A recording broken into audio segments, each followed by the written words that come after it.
Well, welcome back, and I'm anxious to share this segment with you because this, to me, is at the heart of this lecture. In the 1960s, the National Learning Laboratory or National Testing Laboratory in Alexandria, Virginia, did work with people and how they learn and what percentage they retain. We've known this for 50 years, but we're not using it, not really. Students retain, I'm saying students, but anyone will retain approximately 26% of what they read. 26%. So that's what you basically get when you read and study a book. I'm talking about the first time through. At 30%, it's if you see it. Now, I'm going to interpret that as a musician that that's a demonstration at the piano, so it's 30% now. We don't get to 50% retention rate until we see it and hear it. So again, that could be a teacher explaining something to you. It could be a lecturer explaining something to you. It could also be hearing the music. I'm going to interpret that loosely as a musician that that's also including that. Now, when do we get to 70%? At 70%, it's what we say to someone else or explain back that we actually learned 70%. How do we get to 90%? It's what we say and do. Now, I'm going to jump this to the medical profession, which has always used this, right? They say they see one, they do one, and they teach one. And if you're going to go in for surgery, I guarantee you, you want a surgeon who has not just seen it, not just done it, but has taught a first-year resident or a second-year surgical resident how to do it himself, because that's when he becomes an expert in his field, when he's actually teaching someone else. So before they take most surgeons, or most all of them, before they are turned loose in the operating room, they have already been teaching it to someone else as a part of their training. So how can we make this work with our students? Well, we're going to have a demonstration here in a little bit and talk about that and actually see a student do some of these things. Now, when I first started to do this and really work with these concepts, I got overloaded and I would get into a lesson and I was trying to do all of these things all at once, and it's not so great. So I would recommend that as you start to think about this over the summer and into the fall, you might say, you know what, I'm going to shoot for everybody today coming in, I'm going to shoot for what they see and hear. Another day, I'm going to get them to talk to me more. We tell students a lot. We demonstrate a fair amount. But do we actually get them to tell you back what you just said? And I can guarantee you you're in for shock if you haven't done it. I have had multiple experiences where I have explained something so very clearly, only to get the student to say back to me only a minuscule amount of what I said, or they misheard me, or they missed a number of major points. How are you going to know that? Because you're going to ask them.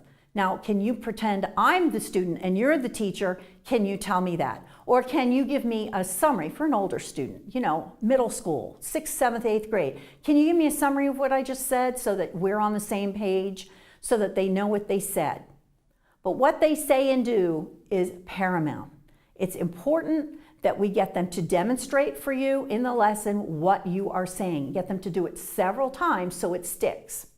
Now, one of the things that we have in this day and age of cell phones and iPhones is that students can do a video, their parents can sit there and videotape a demonstration. I have one parent that literally comes in and sets up a video camera for every lesson, and he clicks it every 10 minutes so that he can jump ahead. And those students, they learn so much, and their retention rate is way up above 75%. And this is consistent. He does it every week. And it is amazing. I now in my student studio will say to a student with a new piece, I may be working on a new section, I ask mom that's sitting over there with the cell phone, hey, can you take a quick video of this? And they'll get right on top of my hands when I'm demonstrating something. Maybe it's a technical concept. Maybe it's a new fingering for F sharp minor scale. I've written it out, I've told them where the 4th finger goes and all of that, but it's another thing to watch me play it. And they can do that so easily with their phones now. In my work at UNC Chapel Hill, I have a lot of accompanying students that I go into their lessons, and almost all of them not videotape, but audio tape their lessons so that they can go through and listen to the concepts, listen to themselves, and listen to the concepts that are being taught so that they get more out of the lesson than if they just try to remember what they're doing. That avoids having to stop to take notes. and write things down, they have it on their phone and they can listen to it while they're walking across campus, and they get such a higher percentage rate of learning. Now that's hearing it. Of course, they're working constantly in the lesson singing and demonstrating that they know it. So that's where we get to the 90%. And so you can have a lot of fun in your studio saying, today I'm going to have every student demonstrate back to me as a teacher what a concept. Pick something, pick the technique section of your teaching, pick one piece each, and try these things out and see if you don't find that they learn at a better rate. Multisensory learning has been around forever, but we don't really use it because in the classroom, it's back to teachers telling them what to do, and then the student sits and does the work. They write it, they see it, but they may not have that opportunity because realistically, a lot of children in a room, it's difficult for everybody to say back what it is or actually demonstrate what it is that they're learning. But in a one-on-one lesson or even a small piano class, if you teach small classes, you have fewer students, you have the opportunity to tailor this. You may find that one student, if they tell you back and demonstrate what it is, they are far more likely to be able to do it the next lesson the way you'd hoped or closer to how you'd hoped. Another thing that happened to me was I injured my right shoulder and I had to have surgery, and I had that terrible thing of sitting here, and instead of getting up to write on the score or bringing the score down, I would lean over and write on the score. And I was always the one putting in the fingering. I was always the one making notes on the score. Well, in preparation for my surgery and after, I made the students start writing in their own score, even if they were just third graders. I had them take the pencil, I showed them where to do it, and I said, now don't write so large that it takes over the page, but I want you to write these 3 things down, 1, 2, 3. And you know what? Or write on the score right here, put, diminuendo, whatever it is, I have them write it themselves. They own it. And so I stopped doing so much. I make the student do it all. I make them write in the score. I make them tell me what they're going to do. And I also, something that is really helpful, it may not be for the college student, but for everyone else, I do, rather than the piano notebook, I do a spreadsheet on Google Docs, and it's quicker. And at the end of a lesson, I take 3 or 4 minutes of the last part of the lesson. I go over to the computer with the student and I mark in what we're doing. I'm able to type quicker so I can put in more instructions, and I email it. I email it to the student, I email it to the parent. And that way, everybody has the assignment. I update, so I'm not writing fresh all the time. I just delete what I don't want and add back in specifics of what we're doing that week. It has worked very well. There's never an assignment notebook that's missing. It's all on the computer, and I have a record of what's going on week by week. And this way, everybody's informed. But it also helps the student do it. When I was in the sling, I had almost every child can work on a computer anymore. I had them type it in because I couldn't quite do it. So they would do it for me. And it was terrific. Because of my injury, I actually made the students do more, and I thought, well, why didn't I do this before? This is great. This is making them do it. You know, Mr. Suzuki, when he started the Suzuki method, he said once, American teachers talk too much. Make the student do it. And he's right.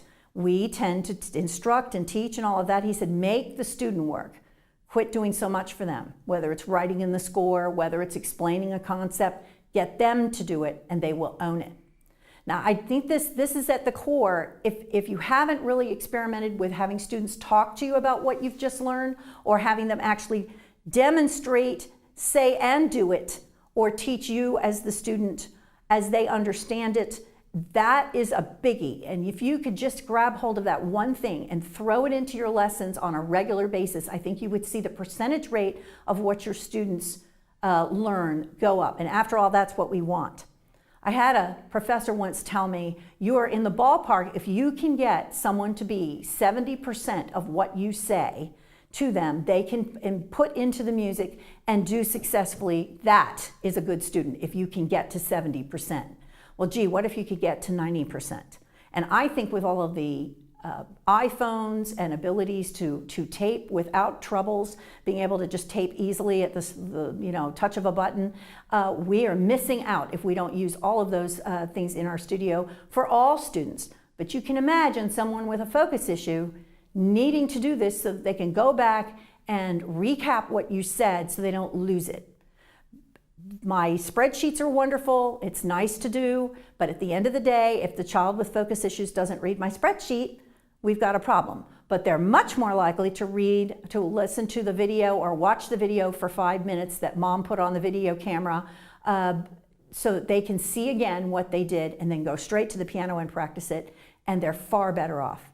So I hope this multisensory information will help you. I think we get in a hurry in our studios, and they're coming in every 45 minutes or an hour, and we're trying to shift gears with students. And if we can just take a moment to say, how am I going to approach the lessons today? What am I going to do to enhance the approach to learning? I think we'll really be surprised at what we can accomplish in our studios. So we will be having a student come in and work with us shortly. We're going to do a few things about positioning in the studio for the teacher to get better contact and focus. So we'll be talking about that shortly. Thank you.